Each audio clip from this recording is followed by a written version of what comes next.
I stood there in the back row of that fancy auditorium, my legs aching from a double shift at the warehouse and my hands still greasy from fixing a carburetor that morning. The air smelled like perfume and polished wood, nothing like the oil and sweat I'm used to. My eyes burned from lack of sleep. For hours a night for 6 years will do that to a man, but I couldn't stop staring at the stage. Camille was up there, my wife, glowing in her cap and gown, a doctor at last. I dreamed of this moment as much as she had. Every paycheck I'd handed over, every late-night Uber run, every time I said no to a beer with the guys so I could pay her tuition, it was all for this. My chest swelled with pride, and I thought, we did it. Babe. We really did it. The crowd clapped as she crossed the stage, her smile wide and bright, her dark hair shining under the lights. I adjusted my tie, borrowed from a buddy because I never owned one, and waited for her to look my way. She didn't. She floated down the steps, and I started pushing through the crowd, my boots heavy on the carpeted floor. I wanted to hug her, to tell her how proud I was, how every sacrifice was worth it. But then she stopped near a group of her med school friends, all dressed in suits and dresses that cost more than my truck. A man stepped up beside her, tall, sharp-looking, with a suit that fit like it was made for him. His hair was slicked back, and he had this easy confidence I could never pull off. Camille grabbed his arm, her face lighting up even more, and said loud enough for everyone to hear, "This is my husband, Julian. He's the reason I'm here today." The words hit me like a wrench to the gut. Husband? Julian? I froze, my breath stuck somewhere between my lungs and my throat. The crowd clapped again, polite and happy, and I just stood there, a ghost in my own life. My hands clenched into fists, the calluses rubbing against each other, reminding me of every hour I'd worked for her. 6 years of my life, poured into her dream, and she didn't even glance my way. I watched her laugh, her head tilting back like she used to do with me, and Julian smiled down at her like he'd been there all along. My ears rang, drowning out the chatter around me. I wanted to scream, to march up there and demand answers, but my feet wouldn't move. All I could do was stare as the woman I loved, the woman I'd built this moment for, erased me without a second thought. I don't know how long I stood there, lost in the blur of clapping hands and flashing cameras. My mind raced, trying to make sense of it. Maybe I'd heard her wrong. Maybe it was a joke, some weird med school prank I didn't get. But then she leaned into Julian, her hand resting on his chest, and I saw the way her friends nodded, like they'd known him forever. My stomach twisted, and I felt the weight of every dollar I'd spent. Every night I'd come home to an empty bed because she was studying. I'd paid for that gown she was wearing, the textbooks she'd highlighted, the rent on her downtown condo while I slept in a one-room dump with a leaky roof. And now she was calling this guy her husband? My vision blurred, not from tears, I wouldn't let that happen, but from pure, raw shock. People moved around me, brushing past like I was invisible, and maybe I was. To them, I was just some guy in a borrowed tie, not the man who'd carried Camille through 6 years of hell. My heart pounded, loud and heavy, and I wondered if she'd ever planned to tell me. Did she think I'd just fade away, happy to be her stepping stone? I replayed her words in my head. He's the reason I'm here today, and they cut deeper each time. I was the reason she was there. Me. Mason Reed. Not Julian, whoever he was. I'd given up everything, my time, my money, my dreams, so she could have this. And now she was standing there, rewriting our story, handing my victory to someone else. I took a step back, my boots scuffing the floor, and the sound snapped me out of my daze. I couldn't stay there, surrounded by her new life, her new lie. My chest ached, but I straightened up, forcing air into my lungs. I wasn't going to fall apart, not here, not in front of her and her fancy crowd. I turned toward the exit, my mind spinning with questions I didn't have answers to. How long had this been going on? When did I stop being her husband? And why did she think she could just throw me away like I was nothing?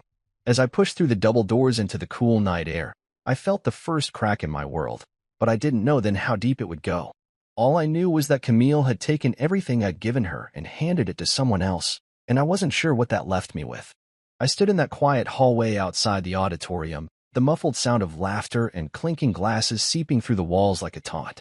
My hands were shoved deep in my pockets, the borrowed tie hanging loose around my neck now, like it didn't belong on me anymore. The air out here was cooler, but it didn't calm the heat rising in my chest. I kept replaying Camille's voice in my head. This is my husband, Julian, and every time it hit me, it felt like a punch I couldn't dodge. I wanted to believe I'd misheard her, that it was some kind of mistake, a slip of the tongue. Maybe she'd had too much champagne, or maybe I was just too tired to think straight after pulling a double shift. But deep down, I knew better. I'd seen the way she looked at him, the way her hand rested on his arm like it was the most natural thing in the world. That wasn't a mistake. That was a choice. I leaned against the wall, the cold plaster pressing into my back, and stared at the polished floor. My boots looked out of place here, scuffed and worn next to the shiny tiles. I tried to piece it together. When did this happen? How long had she been calling this Julian guy her husband? My mind raced back through the last 6 years, searching for clues I'd missed. I'd been so busy working fixing cars, loading boxes, driving strangers around town that I hadn't noticed her slipping away. Or maybe I had, and I just told myself it was stress, med school pressure, nothing personal. I'd been a fool, hadn't I? A fool who thought love was enough to keep us together, even when she started spending more nights at the library than at home, even when her calls got shorter and her smiles got rare. The auditorium doors swung open, and a burst of noise spilled out, cheers, chatter, the kind of happiness I wasn't part of. I straightened up, wiping my palms on my pants, and that's when I saw Sadie, Camille's little sister, rushing toward me. Her eyes were wide, her face pale like she'd just seen a ghost. "Mason," she said, her voice shaky. "What are you doing out here?" Did you hear what she said? I nodded, slow and heavy, not trusting myself to speak yet. Sadie's mouth opened, then closed, like she didn't know what to say either. She glanced back toward the crowd, where Camille was still laughing with her friends, Julian at her side. "I don't understand," Sadie whispered, stepping closer. "She told me you were coming tonight. She said you'd be here for her." I swallowed hard, my throat tight. "Guess she forgot to mention the part where I'm not her husband anymore," I said, my voice rougher than I meant it to be. Sadie's eyes darted between me and the auditorium, and I could see her trying to make sense of it. Same as me. She'd always been a good kid, 22 now, but still the same sweet girl who'd crashed on our couch when she needed a break from their mom. She'd seen me pay the bills, cook the dinners, keep the lights on while Camille studied. She knew the truth. "I'll talk to her," Sadie said, turning like she was about to march back in there. I grabbed her arm, gentle but firm. "Don't," I said. "Let her have her moment. I just need to know what's real." Before Sadie could argue, I heard Camille's voice again, louder this time, drifting out as the doors opened for someone else. "Mason?" "Oh, he's just a friend who helped me out when times were tough," she said, casual as if she were talking about borrowing a pen. My stomach dropped, and Sadie's head whipped around, her jaw tight. "A friend," she muttered, looking at me like she couldn't believe it either. I forced a shrug, even though it felt like my chest was caving in. "Guess that's what I am now," I said, trying to keep my voice steady. But inside, I was breaking. 6 years of my life, reduced to just a friend. Every late night, every skip meal, every time I told her, "You've got this, babe," it was all nothing to her now. I peeked through the crack in the door, watching her. She was surrounded by her med school crew, smart, polished people who probably never had grease under their nails. Julian stood there, smirking like he owned the room, and next to him was a woman in a white coat, older, with sharp eyes, probably Dr. Simone Arnett, Camille's big shot mentor. They were all nodding, smiling, eating up her story. And then there was me, out here in the hallway, invisible. Sadie grabbed my hand, squeezing it tight. "She's wrong, Mason. You're not just a friend. You're everything she's not saying." Her voice cracked, and I could tell she was mad at Camille, mad at the lie. I wanted to believe her, but all I could feel was the weight of being erased. I let go of Sadie's hand and stepped back, my head spinning. "I need air," I said, turning toward the exit. She called after me, but I kept walking, my boots echoing in the empty hall. Outside, the night was crisp, the stars hidden by city lights. I leaned against the building, sucking in deep breaths, trying to figure out what I was supposed to do next. Part of me wanted to storm back in there, grab the mic, and tell everyone the truth, how I'd pawned my granddad's watch for her first semester, how I'd worked through fevers and exhaustion just to keep her in school. But what would that get me? A room full of pity? I didn't want their pity. I wanted my wife back. I wanted the life we'd planned, the one where we'd celebrate this together, not with me standing out here like some stranger. I rubbed my face, my hands rough against my skin, and thought about Julian. Who was he? Some rich guy she'd met at school? A doctor? A lawyer? He didn't look like he'd ever lifted anything heavier than a briefcase. And yet, she'd picked him to stand beside her, to take my place. My mind flashed to the times she'd come home late, saying she'd been studying with friends. Had he been one of them? Had she been building this other life right under my nose? I kicked the wall, the thud loud in the quiet, and cursed under my breath. I'd trusted her. I'd loved her. And now I was nothing to her, just a shadow she'd stepped over on her way to something better. Sadie's words stuck with me, though. You're everything she's not saying. Maybe she was right. Maybe Camille could rewrite our story for her fancy friends, but she couldn't erase the truth. I'd been there. Every step, every dollar, every tear. I wasn't just a friend. I was the man who'd held her up when she couldn't stand on her own. And as I stood there, the cold sinking into my bones, I realized something. I didn't need her to say it. I knew who I was. The question was, what was I going to do about it? I didn't have an answer yet, but I knew one thing for sure. I wasn't going to let her lie be the end of me. Not tonight. Not ever. I sat in my truck in the parking garage, the engine off, the keys dangling in my hand, just staring at the concrete wall ahead. The graduation ceremony was still buzzing in my head, Camille's voice, that guy Julian, the way she'd smiled like I didn't exist. My chest felt tight, like someone had parked a car on it, and my hands wouldn't stop shaking. I'd walked out of that hallway with Sadie's words ringing in my ears, but now, alone in the dark, all I could hear was Camille saying, Mason, he's just a friend. Just a friend. 6 years of my life, and that's what I got. I wanted to hit something, to scream, to make sense of it, but instead, I just sat there, the silence pressing in around me like a weight I couldn't shake. The garage was dim, the fluorescent lights flickering overhead, casting shadows that danced across the dashboard. I'd parked here hours ago, full of pride, thinking I'd be driving home with my wife, the doctor, laughing about how we'd made it through. Now, I didn't even know where home was anymore. My phone buzzed in my pocket, probably Sadie checking on me, but I didn't look. I couldn't face her pity right now, or anyone's. I needed answers, and the only person who could give them to me was Camille. I'd seen her head toward the garage with Julian and her friends, all of them chattering like they were on top of the world. I'd waited, not sure why, until the crowd thinned out. Maybe I wanted her to see me, to remember I was still here. Maybe I just wanted to know how she could do this. I spotted her then, walking across the lot, her heels clicking on the pavement. Julian was with her, his arm around her waist, and they were heading for a sleek black car that looked like it cost more than I'd made in a year. My stomach twisted, but I pushed the door open and stepped out, my boots loud against the ground. Camille, I called, my voice rough, echoing off the concrete. She stopped, her head snapping toward me, and for a second, I saw something flicker in her eyes, shock, maybe guilt. Julian turned too, his eyebrows lifting like he was surprised I could talk. Mason, she said, her tone sharp, like I'd interrupted something important. What are you doing here? I took a step closer, my hands clenched at my sides. What am I doing here? I came to see my wife graduate. You know, the one I've been supporting for 6 years. My voice was louder than I meant it to be, but I didn't care. She flinched, glancing at Julian, then back at me. Mason, this isn't the time, she said, smoothing her hair like she could brush me off that easy. I've got people waiting. We can talk later. Later?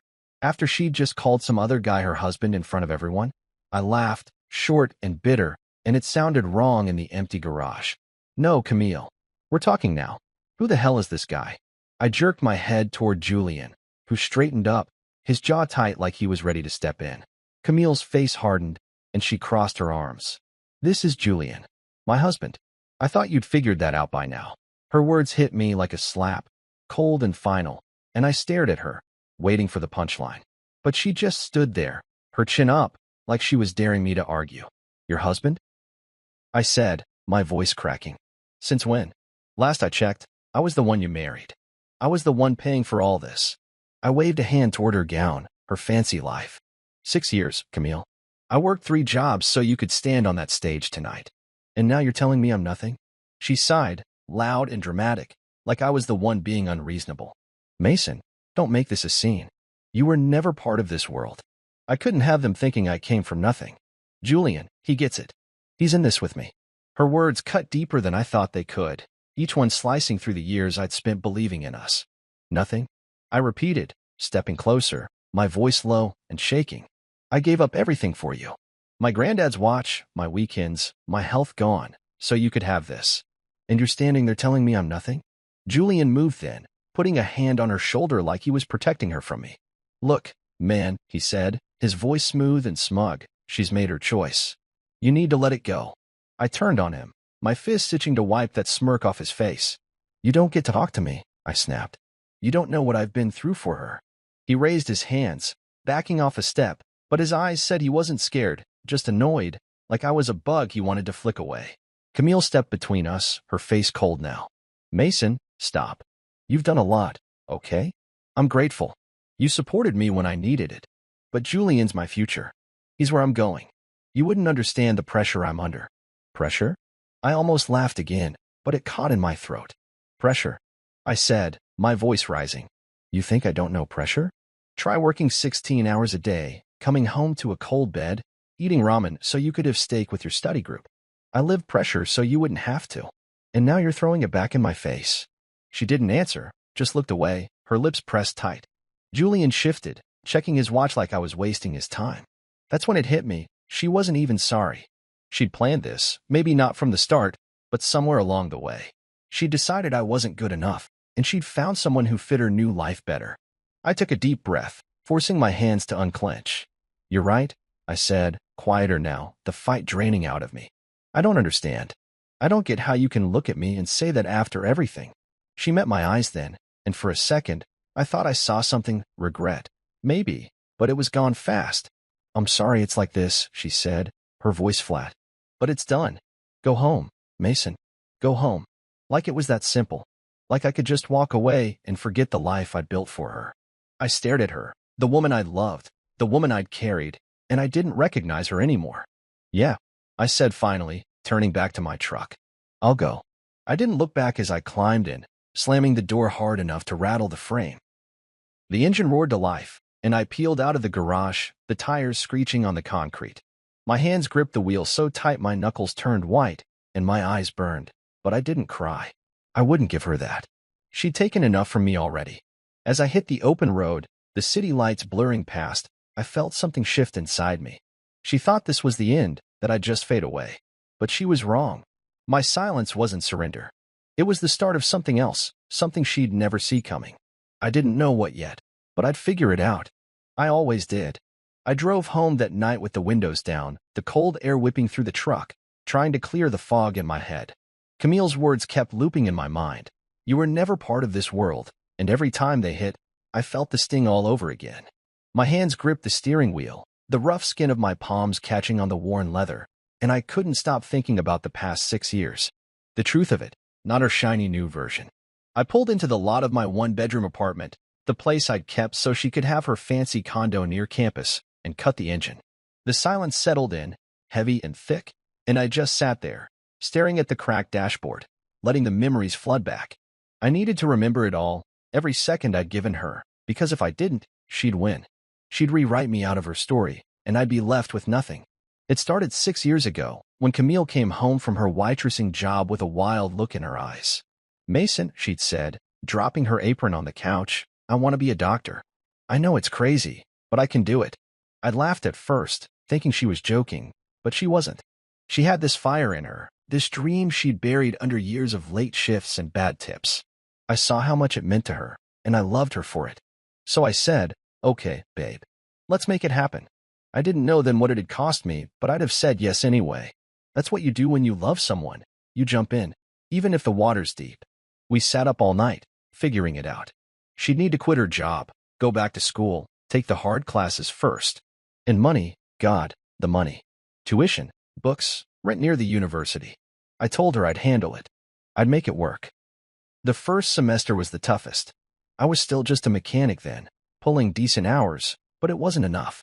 I remember the day I took my granddad's watch to the pawn shop, a beat-up old thing he'd worn every day of his life. It wasn't worth much, maybe a couple $100, but it was all I had left of him. The guy behind the counter slid the cash over, and I felt a lump in my throat as I walked out. I didn't tell Camille where the money came from, just handed her the check for her first tuition payment and said, "You're on your way, babe." She hugged me so tight that night, her tears soaking my shirt, and I thought, this is it. This is us. I didn't care about the watch. I cared about her smile. After that, it was all a blur of work.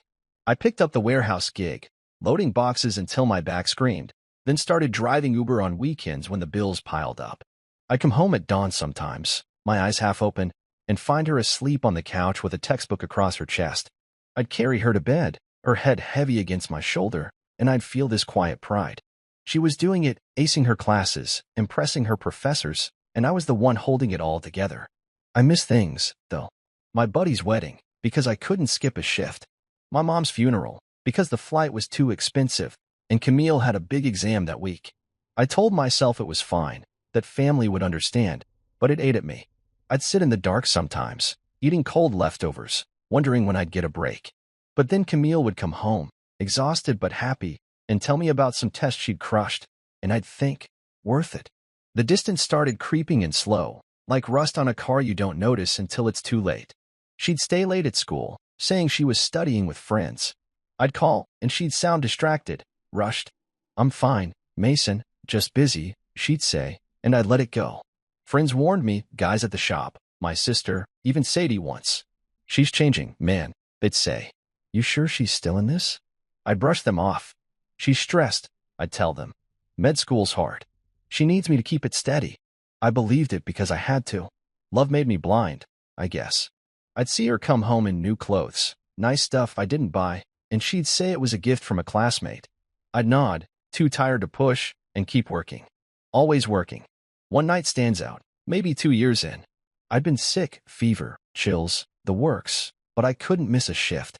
Rent was due, and her textbooks weren't cheap. I came home shaking, barely able to stand, and she was there, studying at the table. She looked up, worried, and said, "Mason, you're burning up. Go to bed." I shook my head, said I'd be fine, but she got up, made me soup, sat with me while I ate. She held my hand, her fingers soft against my rough skin, and said, "I couldn't do this without you." I fell asleep with her next to me, thinking we were solid. But looking back, that was one of the last times I felt close to her. After that, she started pulling away, longer nights out, shorter talks, excuses piling up. I told myself it was the pressure, that she'd come back to me when it was over. I was wrong. I snapped out of it, back in my truck, the memories fading into the dark. My hands were cold now, the keys digging into my palm. I'd given her everything, my time, my money, my heart, and she'd taken it all, then handed it to someone else. I thought about that condo I'd paid for, the one I'd never lived in because it was closer to campus. I'd stayed in this dump, with its thin walls and leaky roof, so she could have something better. I'd skipped meals, worked through pain, let my own life shrink down to nothing, all for her. And now she was standing there with Julian, saying I didn't fit her world. Like I was some dirty secret she'd outgrown. I climbed out of the truck, slamming the door hard enough to make the frame shake, and trudged up the stairs to my apartment. The place smelled like motor oil and stale coffee, the way it always did. I dropped onto the couch, staring at the ceiling, and felt the anger settle in deep. Not just at her, but at myself. I'd let this happen. I'd ignored the signs, the warnings, because I loved her too much to see the truth. But not anymore. I sat up, my jaw tight, and looked around at the life I'd let slip away. The pawned watch, the missed moments, the years I'd poured into her, they were gone. But I wasn't. I was still here, still breathing, still me. She could have her new world, her new husband. I'd find my own way back. Not for her, not for anyone else, just for me. And that was enough for now. I stood outside that swanky downtown venue, my hands stuffed in the pockets of a suit I'd never worn before, watching the lights spill out onto the street. It was Camille and Julian's engagement party. Yeah, they moved fast, and I wasn't supposed to be here. The invitation hadn't come my way, not that I expected it to. I'd heard about it from Sadie, who'd called me up, her voice tight with anger, saying, "She's acting like you never existed, Mason. It's not right." I didn't plan to show up, not at first. I'd spent the last few days after the graduation trying to keep my head down, fixing cars, loading boxes, driving strangers around, anything to keep my mind off her. But something in me wouldn't let it go. Not revenge, not exactly. I just needed them to know I wasn't invisible. So there I was, in a suit I'd bought years ago for a wedding we never had, holding an envelope that felt heavier than it should have. The place was packed, fancy cars lined up, people in dresses and ties laughing like money grew on trees. I could hear music drifting out, some soft jazz thing that didn't fit my world. My boots felt loud on the pavement as I walked up, the doorman eyeing me like I was lost. "Name?" he asked, flipping through a clipboard. "Mason Reed," I said, keeping my voice steady. He frowned, scanning the list, then shook his head. "You're not on here." I nodded, like I'd expected that, and said, "I won't be long. Just dropping something off." He hesitated, then shrugged and waved me in. I guess I didn't look like trouble. Not yet, anyway. Inside, it was all gold and glass, chandeliers sparkling overhead, waiters weaving through with trays of tiny food I couldn't name. I spotted Camille right away, glowing in a white dress that hugged her like it was made for her. Julian was next to her, his arm around her waist, talking to some older couple who looked like they owned half the city. His parents, probably. Her med school friends were there too, clinking glasses, and a couple of young guys with cameras, maybe media interns, snapping pictures. I stood by the wall for a minute, taking it in, feeling the weight of that envelope in my hand. It wasn't anger driving me now. It was something quieter, something I couldn't name. I just knew I had to do this. I started across the room, my steps slow but sure, and I saw Camille's head turn. Her eyes locked on mine, and her smile faltered, just for a second. She whispered something to Julian, who glanced my way, his face tightening. I didn't stop. People parted around me, their chatter fading as they noticed something was off. I reached the little stage where a mic stood, probably for speeches later, and I stepped up, tapping it once. The sound cut through the room, sharp and loud, and every head turned. Camille's face went pale, and Julian took a step forward, like he might stop me. Too late. I pulled the envelope out and held it up, my voice calm but firm. Evening, everyone. I'm Mason Reed. You don't know me, but I've got a story to tell. I opened the envelope and slid out the papers, bank statements, tuition receipts, a spreadsheet I'd spent hours putting together. 6 years ago, I said, looking out at the crowd, my wife, Camille, decided she wanted to be a doctor. I told her I'd make it happen. And I did. I held up the first sheet. This is every dollar I paid. $220,000 and change. Textbooks, rent, tuition. I worked 3 jobs: mechanic, warehouse loader, Uber driver. I pawned my granddad's watch, skipped meals, missed my mom's funeral, all so she could stand here tonight. The room was dead quiet now, just the hum of the mic and the rustle of paper. I glanced at Camille. She was frozen, her hands clenched, and kept going. I didn't do it for thanks. I did it because I loved her. But a few days ago, at her graduation, she introduced this guy. I nodded at Julian, as her husband. Said I was just a friend who helped out. So I figured you all deserve the truth. I flipped through the pages, letting them see the numbers, the dates, the proof. Every cent I made, I gave her. I lived in a one-room dump, so she could have a condo downtown. I worked through fevers, 16-hour days, because I believed in her dream. And now she's here, celebrating with you, and I'm not even a name on the list. I paused, letting it sink in, then looked straight at Camille. I may not be the man beside her today, but I'm the reason she ever made it here. That's all I came to say. I set the papers down on the podium, stepped off the stage, and started for the door. The silence broke, then gasps, whispers, a few claps I didn't expect. I didn't look back. I heard her voice as I reached the exit. Mason, wait. But I kept walking.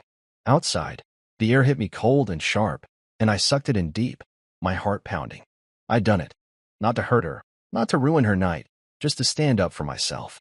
My truck was parked a block away, and I was halfway there when Sadie caught up, her heels clacking on the sidewalk. Mason, that was insane, she said, breathless, her eyes wide. You okay? I nodded, not trusting my voice yet. They're freaking out in there, she went on. Camille's panicking, Julian's pissed. You shook them up. I shrugged, kicking a pebble across the street. Didn't do it for them, I said. Did it for me. She grabbed my arm, stopping me. You didn't have to, you know. You could have let her have her lie. I looked at her, the streetlights catching her worried face, and shook my head. No, I couldn't. She doesn't get to erase me, Sadie. Not after everything. She nodded, slow, like she got it, and let go. What now? She asked. I didn't have an answer, not really. Go home, I guess, I said, turning toward my truck. Figure it out tomorrow. She watched me go, and I could feel her eyes on my back as I climbed in and started the engine. Driving away, the city lights blurred past, and I felt lighter than I had in days. Not happy, not yet, just unburdened. I'd laid it all out, every sacrifice, every dollar, and they couldn't unhear it. Camille's world might have cracked a little tonight, but mine didn't. I'd stood there, in my cheap suit and scuffed boots, and told the truth. Not her truth, not Julian's, mine. And as the road stretched out ahead, dark and quiet, I realized something. I didn't need their applause or her apology. I'd taken back what she tried to steal, my story, my worth. It wasn't much, not compared to their fancy party, but it was mine. And for the first time in years, that felt like enough. I woke up the next morning with my head pounding, the kind of ache that comes from too little sleep and too much thinking. My apartment was quiet, the early light sneaking through the blinds, hitting the empty coffee mug on the table. I'd barely slept after the engagement party, just sat on the couch, staring at nothing, replaying what I'd done. Walking into that room, taking the mic, spilling 6 years of my life for strangers to hear, it felt like a dream, something I'd watched someone else do. But it was real. The envelope was gone, left on that podium, and so was the weight I'd been carrying. I didn't know what would happen next, but I'd lit a match, and now I could feel the heat. I dragged myself to the kitchen, brewed some coffee, and tried to shake the fog. My phone buzzed on the counter, Sadie again, probably checking in. I ignored it for now, needing a minute to breathe. The TV was on low, some morning news show, and I was halfway through my first sip when I heard it. Local man's speech at engagement party goes viral. My stomach dropped, and I turned up the volume, staring at the screen. There I was, grainy footage from someone's phone, standing on that stage with my papers in hand. I worked 3 jobs. I'm the reason she ever made it here. My voice crackled through the speakers. The anchor cut in, saying, Mason Reed's story of sacrifice has sparked a firestorm online, with thousands sharing his words. I sank onto the couch, the mug warm in my hands, watching my life spill out for the world to see. It didn't take long for things to spiral. By noon, my phone wouldn't stop buzzing texts, calls, voicemails from numbers I didn't know. Sadie finally got through, her voice fast and excited. Mason, you're everywhere. People are losing it over this. Camille's freaking out, she called me crying, saying it's a PR nightmare. I rubbed my face, trying to process it. What's she saying? I asked, my throat dry. Sadie hesitated, then said, she's trying to spin it. Told her friends you exaggerated, that it wasn't all you. But no one's buying it. Not after those receipts. I nodded, even though she couldn't see me, and muttered, good. I didn't want her tears or her excuses. I just wanted the truth to stick. The day got weirder from there. I went to the shop, figuring work would keep my head straight, but the guys were already on it. You're famous, Reed. My buddy Tony yelled, waving his phone. Look at this, unsung hero of med school. That's you, man. I shrugged it off, grabbing my tools, but inside, my chest tightened. I'd only meant to stand up for myself, not start some circus. Customers started asking about it too, guys dropping off cars, saying, heard you on the news, Mason. Hell of a story. I kept my answers short, focusing on oil changes and brake pads, but it followed me. By the time I clocked out, my voicemail was full, reporters, mostly, wanting interviews. I deleted them all. I wasn't here for their headlines. That night, Sadie showed up at my place, her eyes bright with something I hadn't seen in her before, pride, maybe. You need to see this, she said, shoving her phone at me. It was a post from one of Camille's med school friends, some guy named Derek. I lived with Camille and Mason for a month, it read. He's not lying. He worked himself to death for her. She's full of it. Sadie grinned. He's not the only one. People are talking, her classmates, old neighbors. They're backing you up. I scrolled through, seeing more tweets, comments, even a video from a girl who'd worked with Camille at the diner. Mason was the real deal, she said. Camille's acting like he didn't exist, but we all saw it. I handed the phone back, my jaw tight. Didn't expect this, I said. Sadie nodded. Neither did she. The next day, it got bigger. I was at the warehouse, hauling boxes, when my boss pulled me aside. You got a call, he said, handing me his phone. It was Dr. Simone Arnett, Camille's mentor, the one I'd seen at the graduation. Her voice was calm, professional. Mr. Reed, I owe you an apology. I didn't know the full story. What Camille did, it's disappointing. I stood there, sweat dripping down my back, not sure what to say. Oh, thanks, I managed. She kept going. I saw the papers you left. It's impressive, what you did. If you ever need legal advice, I know people. No charge. I mumbled something about appreciating it and hung up, my head spinning. Legal advice? I didn't want to fight. I just wanted peace. But peace wasn't coming easy. Camille's world was cracking, and I could feel it even from where I stood. Sadie told me later that Julian's parents were furious, something about their family name getting dragged through the mud. Her med school friends were whispering, pulling back, and her mentors were asking questions. I didn't care about ruining her, but I wasn't sorry either.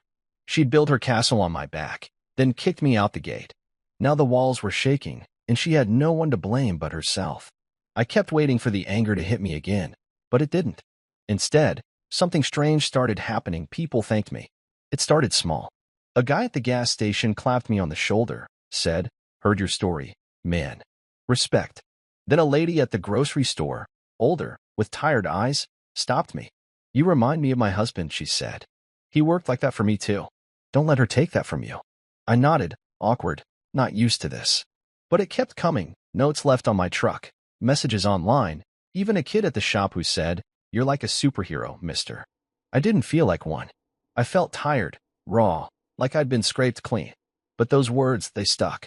They built something in me I hadn't expected. By the end of the week, I was sitting on my couch again, the TV off, just listening to the quiet. My phone buzzed, another message, this time from a local reporter asking for a sit-down. I deleted it, same as the others. I didn't need their cameras. What I needed was to figure out what this meant for me, not her. I'd thrown my truth out there, and it had landed hard, but it wasn't about revenge. It was about standing up, being seen. And now people were seeing me, not just as Camille's shadow, but as Mason Reed, the guy who didn't quit. I leaned back, closing my eyes, and let that settle. The world could keep spinning, Camille could keep scrambling. I'd done my part. For the first time in years, I felt like I could breathe, like the air was mine again, not hers. And that was enough to keep me going. I was tightening a bolt on a rusty old Chevy at the shop when Tony slapped a newspaper on the workbench, grinning like he'd won something. "Check it out, Reed," he said, pointing at the headline, "The man who funded a doctor's dream, then got erased." My name was right there, in big black letters, next to a blurry picture of me from the engagement party, holding up those papers. I wiped my hands on a rag, my stomach doing a flip, and picked it up. Local mechanic Mason Reed's story of sacrifice has captured hearts. It started, and I skimmed the rest, words like inspiration and resilience jumping out at me. I tossed it back on the bench, shaking my head. "Didn't ask for this," I muttered, but Tony just laughed. "Too late, man. You're a hero now." I didn't feel like a hero.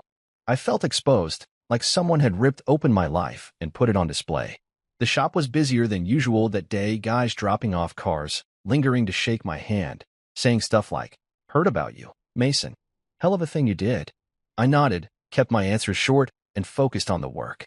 Wrenches and oil I could handle. This spotlight stuff was new, and I wasn't sure I liked it. But it didn't stop. By lunch, my phone was buzzing again, Sadie this time, saying, "You see the article? It's gone viral, Mason. People love you." I grunted, chewing on a sandwich, and told her, "I just want to fix cars, not be some poster boy." She laughed, but I could hear the pride in her voice. "Too bad. You're stuck with it." The next day, it got real. I was at the community center near my place, dropping off some old tools for their shop class, when a guy in a suit came up to me. "Mason Reed?" he asked, sticking out his hand. "Name's Carl. I run a blue-collar heroes panel, heard of it?" I hadn't, but I shook his hand anyway, my grip firm from years of work. "We talk about guys like you," he said, "people who keep the world running. That speech you gave? We'd love you to speak at our next event." I stared at him, my mouth dry. "I'm not a speaker," I said, shifting my weight. "I just said what I had to." He smiled, like he'd heard that before. "That's why we want you. It's real. Think about it." He handed me a card and walked off, leaving me standing there, the tools heavy in my hands. I thought about it all day, through my shift at the warehouse, through the Uber runs that night. Me, on a stage again, talking to a room full of strangers. It wasn't my thing. I liked quiet, the hum of an engine, the feel of a wrench turning. But something about Carl's words stuck. Guys like me, keeping the world running. I'd spent years running for Camille, and now people saw me for it. Not her, not Julie and me. I called him back that night, my voice steady. "I'll do it," I said. "But I'm not fancy. I'll just tell it like it is." He laughed. "That's perfect." The panel was a week later, at a big hall downtown. I showed up in my best jeans and a clean shirt. No suit this time felt more like me. The room was full, maybe 100 people, all working types, truckers, builders, factory guys. I sat on a folding chair, listening to the others talk, stories of long hours, family struggles, quiet wins. Then it was my turn. I stepped up, the mic heavy in my hand, and looked out at them. "I'm Mason," I said, my voice rough but clear. "I'm a mechanic." Worked 3 jobs for 6 years so my wife could be a doctor. She made it, then told everyone I was just a friend. I showed up at her engagement party with the receipts, $220,000 worth. Not to hurt her, but to say I was there. I paused, the room dead quiet. I'm not special. Just a guy who did what he had to. If that's a hero, then we all are. They clapped, loud, real claps, not the polite kind from Camille's crowd. A few guys stood, nodding, and I felt my face heat up. I sat down quick, my heart pounding, but it wasn't bad. It was good. After, people came up, shook my hand, told me their own stories. One guy, older, with a limp, said, I worked doubles for my kid's school. Wife left too. You're not alone, son. I nodded, throat tight, and realized he was right. I wasn't alone. This was bigger than me now. Things kept moving after that. My side hustle, fixing cars out of my garage, picked up. Local guys started calling, saying, heard you're the real deal, Mason. Can you look at my truck? Then a couple of them, small business owners, showed up with an offer. We'll back you, they said. Get a real shop going. You've got something people trust. I didn't say yes right away, money's tight, and I'm careful, but I didn't say no either. It was a chance, one I hadn't seen coming. Then, out of nowhere, a doctor from the clinic where Camille used to intern called. Saw your story, he said. I'm building a program, health care for working families. Need a consultant who gets it. You in? I laughed, surprised. I'm no doctor, I said. He chuckled. Don't need to be. You know the grind. That's enough. I took the gig part-time. Nothing big, but it paid. I'd sit with him, talk about what guys like me need, cheap checkups, late hours, no fancy nonsense. It felt good, useful. My name was starting to mean something, not because of her, but because of me. People stopped me on the street now, cops, welders, moms with tired eyes, all saying, keep going, Mason.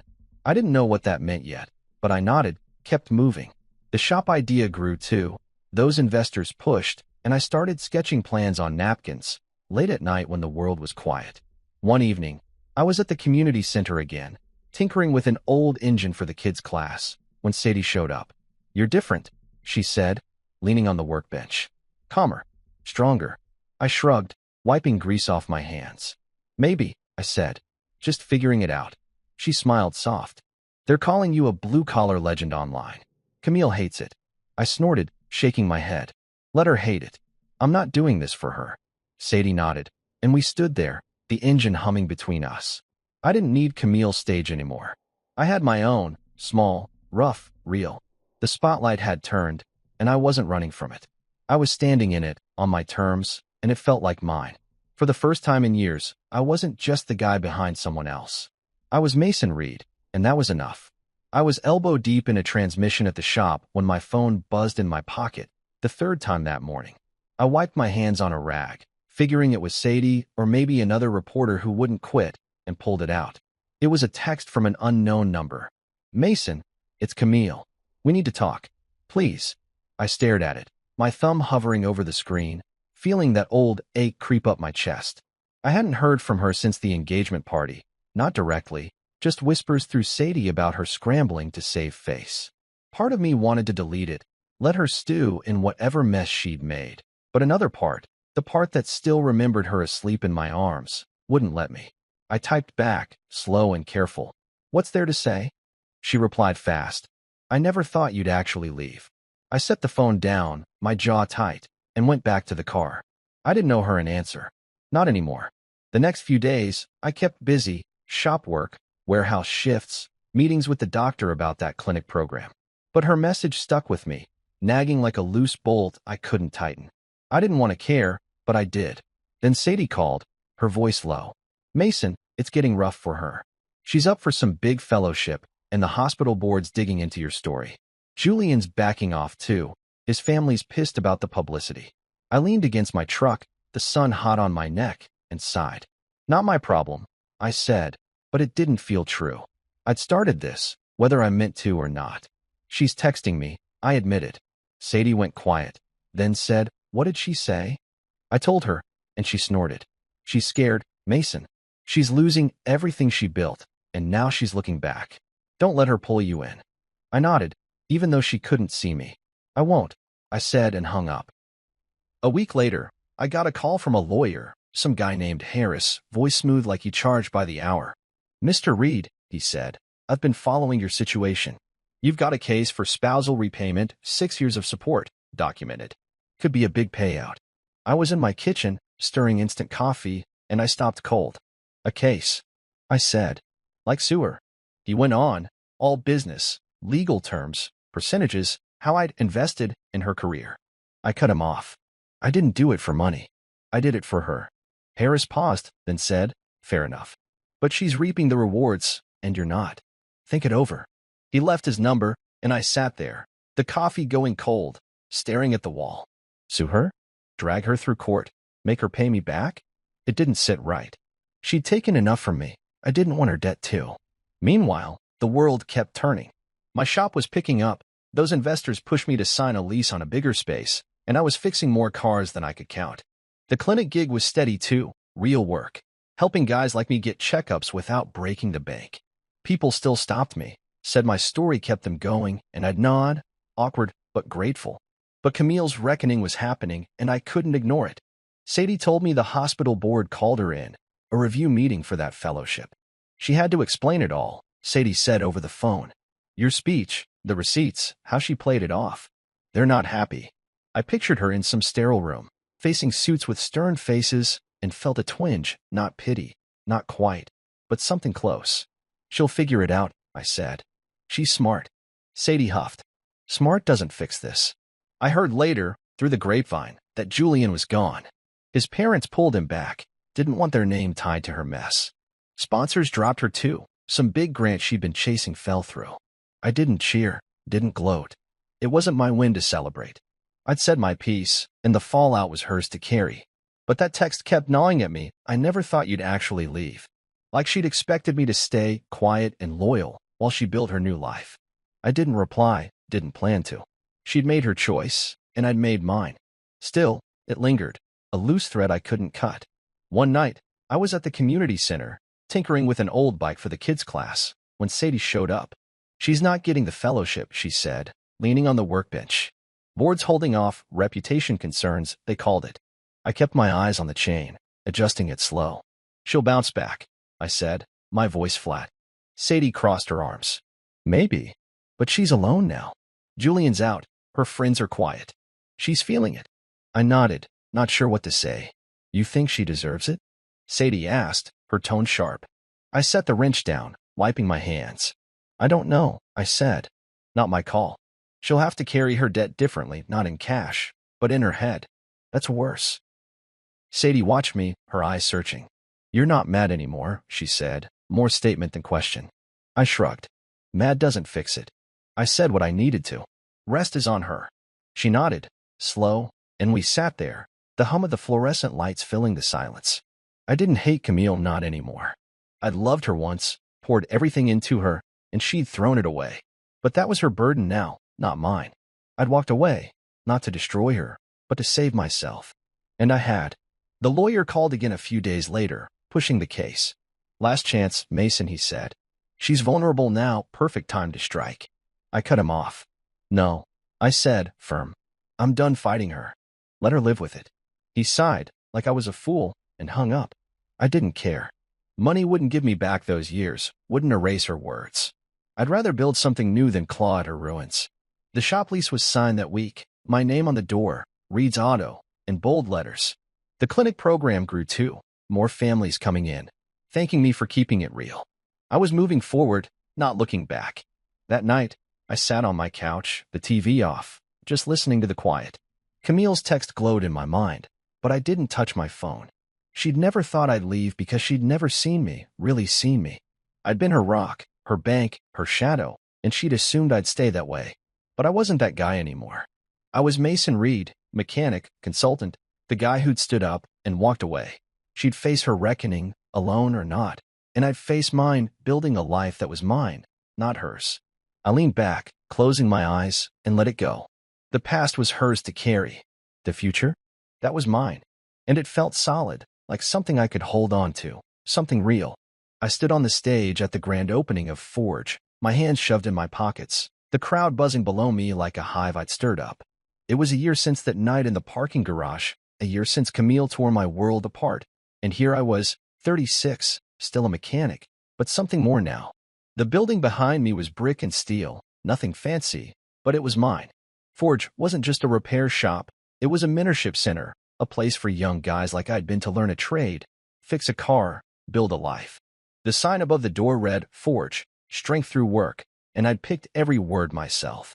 Local entrepreneurs flanked me, guys who'd invested after my story went viral, along with Sadie, who'd taken on the community coordinator role. I looked out at the faces, kids, parents, neighbors, and felt my chest tighten, not with nerves, but with something I hadn't felt in years, pride. The mic was in my hand, and I cleared my throat, the sound sharp over the speakers. I'm Mason Reed, I said, my voice steady, rough from a long day. A year ago, I was working 3 jobs, trying to hold up someone else's dream. It didn't work out, but I didn't stop. This place, Forge, it's for guys who don't stop either. You don't need a degree to make something of yourself. You need grit, hands that work, and a chance. That's what we're here for. The crowd clapped, loud and real, and I stepped back, letting Sadie take over with the details, classes, schedules, all the stuff she was better at. I watched her, her dark hair bouncing as she talked, and thought about how she'd stuck by me when no one else did. She'd seen the truth back then, and now she was here, building this with me. The day was a blur after that, ribbon cutting, handshakes, kids running around the shop, touching tools like they were toys. I showed a group of them how to change a tire, my hands moving slow so they could follow, and their eyes lit up like I'd handed them gold. One kid, maybe 16, skinny with a chipped tooth, said, "You're the guy from the video, right?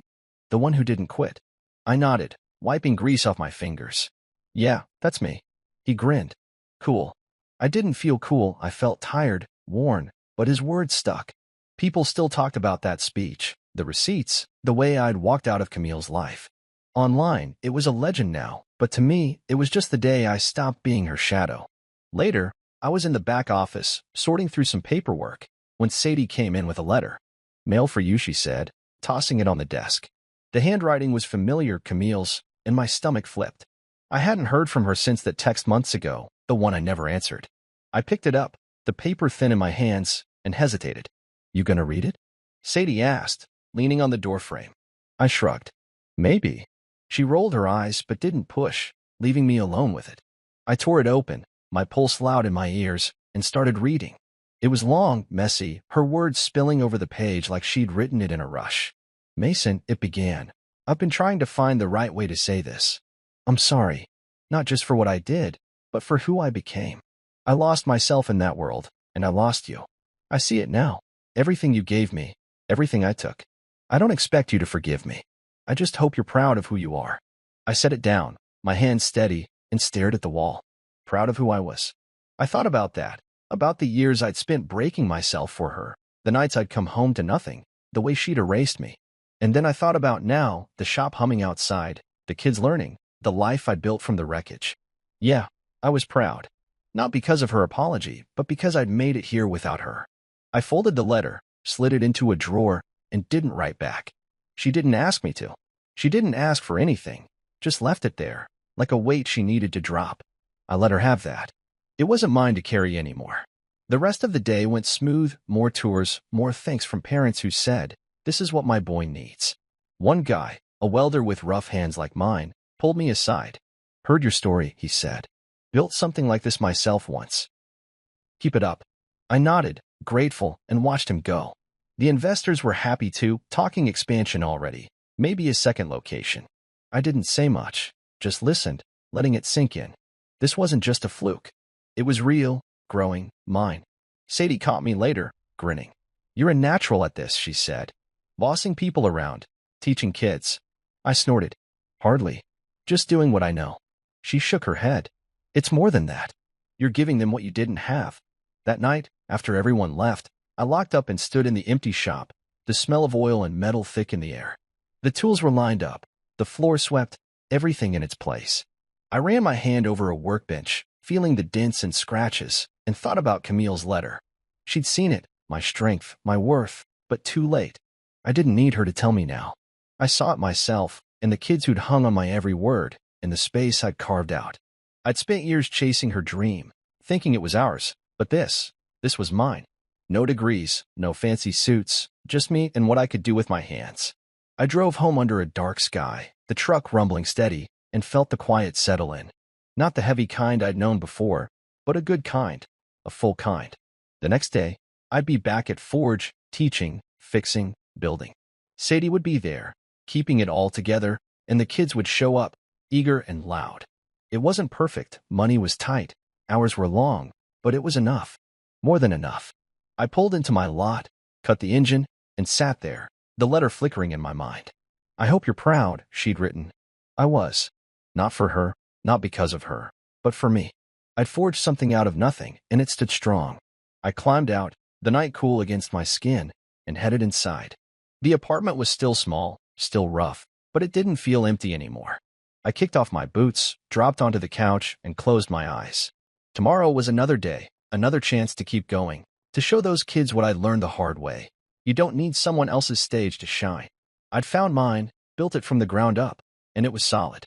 That was my win, quiet and real, and no one could take it from me. Not her, not anyone. I was Mason Reed, and I was proud. I stood by the lake at sunset, the water flat and golden, watching a handful of Forge apprentices wrestle with an old boat engine I dragged out here for them to practice on. The air smelled like damp earth and gasoline, a mix that felt right to me, and their voices carried over the quiet, laughs, curses, the clank of tools. I leaned against my truck, arms crossed, letting the breeze cool the sweat on my neck. It had been a long day, teaching a morning class at Forge, fixing a busted radiator at the shop, then hauling this engine out here for the kids. But I wasn't tired, not the way I used to be. This was different. This was peace, the kind that settles deep, not from noise or crowds, but from knowing I was where I belonged. The kids were a mess, grease on their shirts, arguing over a wrench like it was a prize, but they were getting it. One of them, Jake, the skinny 16-year-old with the chipped tooth, looked up and grinned. "Think we got it, Mason," he yelled, cranking the starter. The engine sputtered, coughed, then roared to life, a rough growl that made them all cheer. I nodded, a small smile tugging at my mouth. "Not bad," I called back. "Now take it apart and do it again." They groaned, but they were laughing too, already reaching for the tools. I watched them, my chest full, and thought about how far I'd come. A year ago, I was a ghost in my own life, chasing Camille's dream. Now, I was here, teaching these kids to build their own. The sun dipped lower, painting the sky red, and I took a deep breath, letting it fill me up. This spot by the lake was mine, a place I'd found after everything fell apart, where I'd come to think, to let go. I'd spend hours here over the months, staring at the water, piecing myself back together. I thought about Camille a lot in those early days, her voice, her laugh, the way she looked at me once, like I was her whole world. I'd loved her, hard and deep, and I'd pictured a life with her kids, a house, maybe a dog tearing up the yard. That dream was gone now, scattered like leaves on the wind, but standing here, I didn't miss it. Not anymore. I'd let it go, not with anger, but with a quiet nod to what was. I kicked a rock into the water, watching the ripples spread, and my mind drifted to her letter. It had been weeks since the Forge opening, since I'd read her words, "I hope you're proud," and tucked them away. I hadn't written back, hadn't called. She didn't need me to. She'd said her piece, and I'd taken mine. Sadie told me later that Camille was still in the city, working at a smaller hospital, no fellowship, no Julian. "She's quieter now," Sadie had said, her voice soft. "Like she's figuring it out." I'd nodded, not asking more. Camille's life was hers to live, her mistakes hers to carry. I didn't wish her ill. I never had, but I didn't any. Mine was enough. The kids finished up, the engine in pieces again, and Jake jogged over, wiping his hands on his jeans. "You coming tomorrow?" he asked, eyes bright. "We're doing breaks next, right?" I nodded. "Yeah, I'll be there. Don't be late. You're leading it." His grin widened, and he ran back to the group, yelling something about being the boss. I chuckled, shaking my head. Forge was growing. More kids signing up, more donors pitching in. The shop was steady too, Reed's Auto, a name people trusted. The clinic program kept me busy, helping families like mine had been, working folks who just needed a break. It wasn't big or loud, but it was real, and it fit me like my old boots, worn but solid. I thought about the years I'd given Camille, 6 long ones, every day a grind for her dream. I'd been the man behind the degree, the one who'd carried her to that stage. But now, standing here, I was the man behind my own name. I didn't need her validation, didn't need her to clap for me. The kids' cheers, the hum of a fixed engine, the way Sadie smiled when we locked up Forge, that was my applause. I'd built this life from the ground up, not with fancy words or a sharp suit, but with my hands, my sweat, my stubborn refusal to quit. And it was mine, every dent and scratch of it. The sky darkened, the last light fading, and I called the kids over. "Pack it up," I said, my voice carrying. "Time to head out." They grumbled but got to it, hauling the tools into the truck bed. I helped, lifting the engine with Jake, our shoulders brushing as we worked. "You're good at this," I told him, setting it down. He shrugged, "Shy now. Learned from you." I clapped his back, not saying more. That was enough.